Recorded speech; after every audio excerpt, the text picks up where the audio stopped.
Halo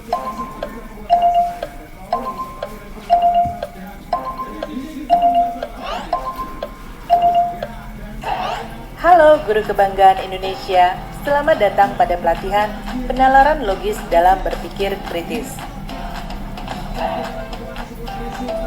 Pada pelatihan ini akan dibahas mengenai tahapan berpikir kritis, pengembangan kemampuan berpikir kritis, dan aplikasi penalaran logis dalam berpikir kritis. Pemaparan mengenai 3 hal ini akan disampaikan dalam 2 video. Kita mulai dari pembahasan pertama, yaitu tentang tahapan berpikir kritis.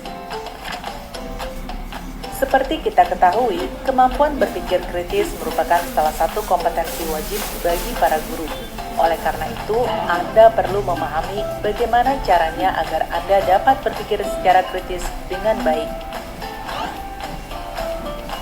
Dalam mengaplikasikan pemikiran yang kritis, memang tidak bisa instan. Anda harus belajar dan terus berlatih, sabar dan konsisten dalam menjalankannya. Berpikir kritis menuntut pendekatan sistematis untuk mengevaluasi informasi baru. Hal ini mendorong Anda untuk mempertanyakan dan merenungkan pengetahuan Anda sendiri, bagaimana dapat sampai pada pendapat yang Anda miliki, dan membuat keputusan. Sederhananya, pemikiran kritis mengharuskan Anda untuk terlibat dalam analisis objektif dari suatu topik dan mengevaluasi informasi yang tersedia untuk membentuk penilaian. Ada beberapa tahap yang perlu Anda lakukan untuk berpikir kritis, yaitu 1. Mengidentifikasi permasalahan atau pertanyaan. 2.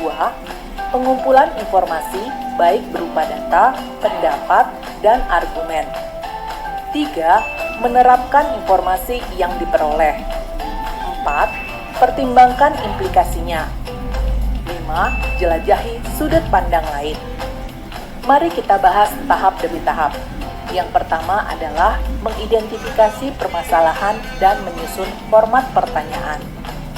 Di era internet, akses ke informasi menjadi sangat mudah. Namun, tidak semua informasi yang bisa Anda dapatkan berguna untuk Anda. Bahkan, banyak pula informasi yang dapat menyesatkan Anda. Oleh karena itu, penting bagi Anda untuk menyaring informasi yang Anda dapatkan. Kunci dari proses filtrasi ini adalah perumusan pertanyaan. Pertanyaan-pertanyaan yang Anda ajukan terkait dengan informasi yang diperoleh akan membantu Anda menyaring informasi apa yang Anda butuhkan dan informasi apa yang dapat diabaikan. Jenis pertanyaan yang disusun akan bergantung pada tujuan akhir. Salah satu alat yang sangat berguna untuk membantu dalam mengajukan pertanyaan yang menuntut kemampuan berpikir kritis adalah dengan mengajukan pertanyaan bertingkat. Berikut adalah contoh susunan dan hierarki yang bisa Anda aplikasikan untuk mengumpulkan informasi.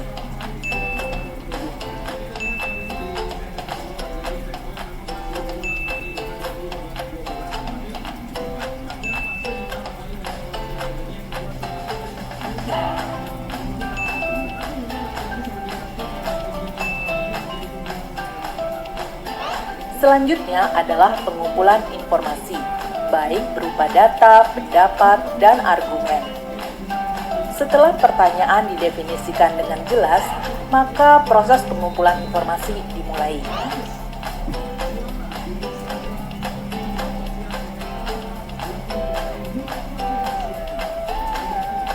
Anda harus sering merujuk kembali ke daftar pertanyaan untuk memastikan dan mempertahankan fokus pada tujuan akhir. Ketika mengumpulkan informasi yang berhubungan dengan pertanyaan yang sudah disusun, referensikan kembali ke pertanyaan awal. Hal ini akan membantu untuk menentukan relevansi informasi berikutnya. Selanjutnya, pertimbangkan apakah informasi tersebut bermanfaat atau tidak untuk menjawab pertanyaan yang telah disusun. Berikutnya adalah menerapkan informasi yang diperoleh. Informasi-informasi yang Anda dapatkan akan sangat berguna jika diterapkan untuk melakukan pengambilan keputusan.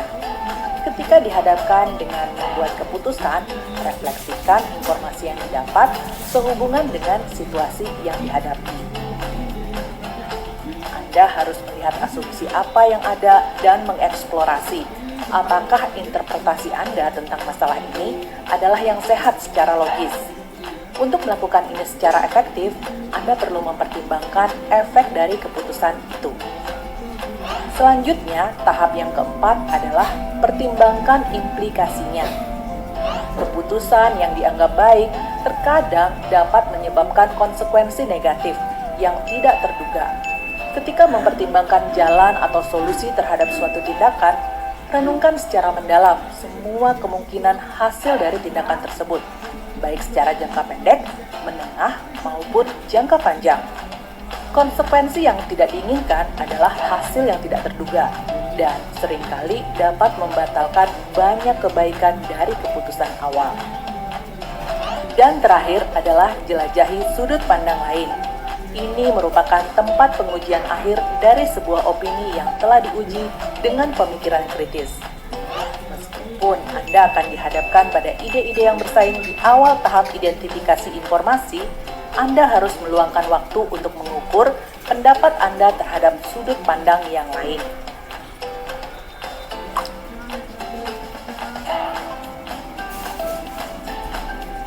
Menjelajahi sudut pandang alternatif membantu Anda mengevaluasi pilihan kita sendiri dan menghindari stagnasi dalam bias dan preferensi bawaan Anda sendiri. Dengan menjelajahi sudut pandang lainnya dapat membantu Anda membuat keputusan yang paling tepat.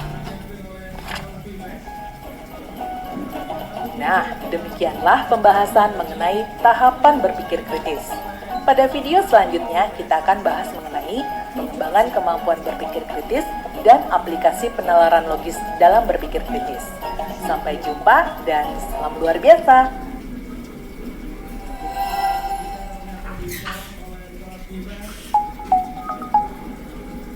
Pertandingan kali ini di situasi skor